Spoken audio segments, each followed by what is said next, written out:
Hi hello ನಮಸ್ಕಾರ ಬಸವ್, ನಾನು ಮಾತಾಡ್ತೀನಿ ನಿಮ್ಮ ಮಿಸ್ಟರ್ ಫೋಟೋ. ಇವತ್ತು ಯುವೈ ಫಿಲಮ್ನ ನೋಡ್ಕೊಂಡ್ ಬಂದ್ವಿ. A few moments later. ನನಗೆ ಗೊತ್ತಿಲ್ಲ ಏನು ಹೇಳ್ಬೇಕು ಅಂತ. ನಾನು ಏನೇನೋ ಮಾತಾಡ್ತಿದ್ದೀನಿ. ನನಗೆ ಶಾಕ್ ಆಗ್ತಿದೆ. ಅಲ್ಲಿ ಏನು ನೋಡಿದೆ, ಏನು ನೋಡಿ ಬಂದೆ ಅಂತ.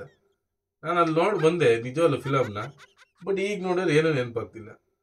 ಸೊ ಈ ಥರನೂ ಒಂದು ಫಿಲಮ್ ಮಾಡ್ತಾರ ಅಂತಲೂ ಗೊತ್ತಿರಲಿಲ್ಲ. ಅದನ್ನು ಬಿಟ್ಟರೆ ಅವಾಗವಾಗ ಒಂದ್ಸರಿ ಸೀನ್ ತೋರಿಸ್ತಾರೆ, ಸುಮ್ಮನೆ ಕೂತ್ಕೋಬೇಕು.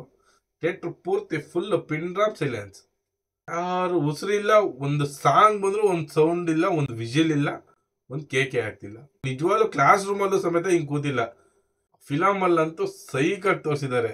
ಒಂದು ಸೀನಿಂದ ಇನ್ನೊಂದು ಸೀನಿಗೆ ಪಟ್ ಅಂತ ಕತ್ತಲೆ, ಆಮೇಲೆ ಮತ್ತೆ ಸೀನು ಅಂತ ಅವೆಲ್ಲ ಮತ್ತೆ ಕತ್ತಲೆ, mind game.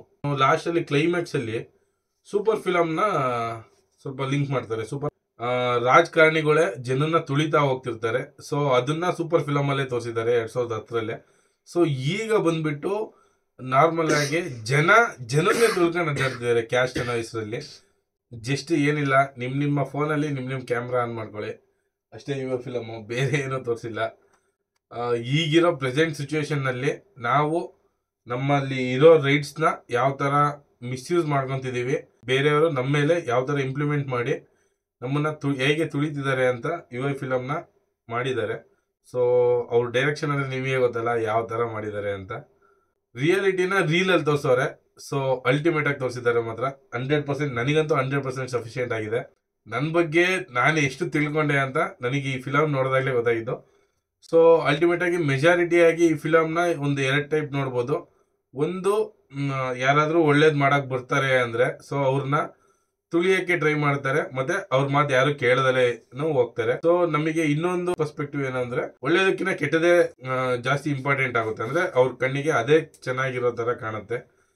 So majority people ಅದಕ್ಕೆ ಅಟ್ರಾಕ್ಷನ್ ಜಾಸ್ತಿ. ಈಗ ನೀವು ಸುಮಾರು ಜನ ನೋಡಿರ್ತೀರಾ, ಪಾಸಿಟಿವ್ ವೈಬ್ಸ್ ಅಟ್ರಾಕ್ಷನ್ಗಿಂತ ನೆಗೆಟಿವ್ ವೈಬ್ ಅಟ್ರಾಕ್ಷನ್ ಬಹಳ ಇಷ್ಟಪಡ್ತಾರೆ. ಅದರಲ್ಲಿ ಉಪೇಂದ್ರ ಅವರು ಡ್ಯುಯಲ್ ಕ್ಯಾರೆಕ್ಟರ್ ಮಾಡಿದ್ರು ಅಲ್ಟಿಮೇಟ್ ಆಗಿ ತೋರಿಸಿದ್ದಾರೆ.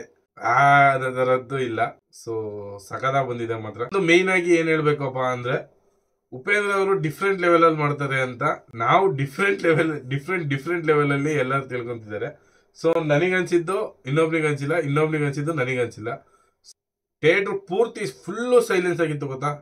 ನಮಗೆ ನಾರ್ಮಲ್ ನನಗೆ ಗೊತ್ತಾಗ್ತಿಲ್ಲ ಯಾಕೆ ಅಷ್ಟು ಸೈಲೆನ್ಸ್ ಆಗಿತ್ತು ಅಂದ್ರೆ, ಮೇ ಬಿ ಅಷ್ಟು ಈಸಿಯಾಗಿ ಕ್ಯಾರಿ ಮಾಡಿದ್ರು, ಮತ್ತೆ ಅಷ್ಟು ಇಂಟ್ರೆಸ್ಟಿಂಗ್ ಆಗಿ ಕರ್ಕೊಂಡು ಹೋದ್ರು. ಒಂದು ಮೇನ್ ಮತ್ತೆ ಅಷ್ಟು ಹೈಪ್ ಕೊಟ್ಟಿದ್ರು, ನೆಕ್ಸ್ಟ್ ಏನಾಗುತ್ತೆ ಅಂತ. ಮೇ ಬಿ ಒಂದು ರೀಸನ್ ಬರ್ಬೋದು, ಒಂದು ಡೈಲಾಗ್ ಮಿಸ್ ಮಾಡ್ಕೊಂಡ್ರೆ ನಾವು ಇನ್ನೊಂದು ಡೈಲಾಗು ಮರ್ತೋಗ್ಬಿಡ್ತೀವಿ ಅಂತ. ಮತ್ತೆ ಕೆಲವೊಂದು ಸೀನ್ಗಳು ಅಷ್ಟೇ, ಎಷ್ಟು ಸೀನ್ ಡಿಫ್ರೆಂಟ್ ವೆರೈಟಿ ಆಗಿ ಬಂದ್ರು ಅಂದ್ರೆ, ಅವರು ಇನಿಷಿಯಲ್ ಲೆವೆಲ್ ಆಗಿ ಒಂದು ಬ್ರೈನ್ ಗೇಮ್ ಆಡ್ತೀವಿ ಅನ್ನೋ ಥರನೇ ತೋರಿಸ್ಬಿಟ್ರು ಉಪೇಂದ್ರ ಸರ್ ಅವರು. ಸೊ ಸ್ಟಾರ್ಟಿಂಗ್ ಇಂಟ್ರೊಡಕ್ಷನ್ ಅಲ್ಲೇ ಬ್ರೈನ್ದು, ಮತ್ತೆ ಅವ್ರ ಡೈರೆಕ್ಟರ್ ಲೆವೆಲ್ ನೆಕ್ಸ್ಟ್ ಲೆವೆಲಲ್ಲಿ ತೋರಿಸ್ಬೋದು ಅಂತಂದು ಏನೇನು ಜೊತೆ ಆಟ ಆಡ್ತಾರೆ, ಕ್ಯಾಮ್ರಾ ಜೊತೆ ಆಟ ಆಡೋಕೆ ಇಷ್ಟ ಅವರಿಗೆ. ನೆಕ್ಸ್ಟ್ ಅವ್ರ ಹ್ಯಾಟ್ ಅಂದರೆ ಅವ್ರಿಗೆ ಇಷ್ಟ. ಸೊ ಅವ್ರ ಬ್ರೈನ್ ಹೆಂಗೆ ಯೂಸ್ ಮಾಡ್ತೀವಿ ನನ್ನ ತೋರಿಸಿದ್ದಾರೆ.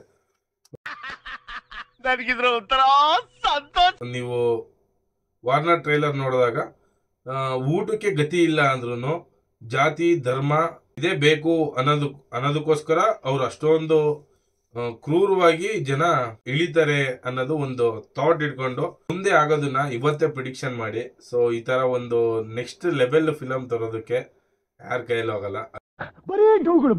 ಸತ್ಯ ಅನ್ನೋ ಕ್ಯಾರೆಕ್ಟರ್, ಅವರು ಜಾತಿ ಧರ್ಮ ಏನೂ ಇಲ್ಲ, ಎಲ್ಲರೂ ಒಂದೇ ತರ ಖುಷಿಯಾಗಿ ಇರೋಣ ಅಂದ್ರು ಸೊ ಕೇಳಲ್ಲ ಜನ. ಅವ್ರಿಗೆ ಅವಲೇ ಮೈಂಡಲ್ಲಿ ಫಿಕ್ಸ್ ಆಗ್ಬಿಟ್ಟಿದೆ ಅನ್ಸುತ್ತೆ, ನಮ್ ಜನ ಇಷ್ಟೇ, ನಾವು ಇಷ್ಟೇ, ಇದೇ ತರನೇ ಹೋಗುತ್ತೆ. ಪ್ರಸ್ತುತ ರಿಯಾಲಿಟಿ ಏನಿದೆ ಅದನ್ನ ಮಾತಾಡಿದ್ದಾರೆ.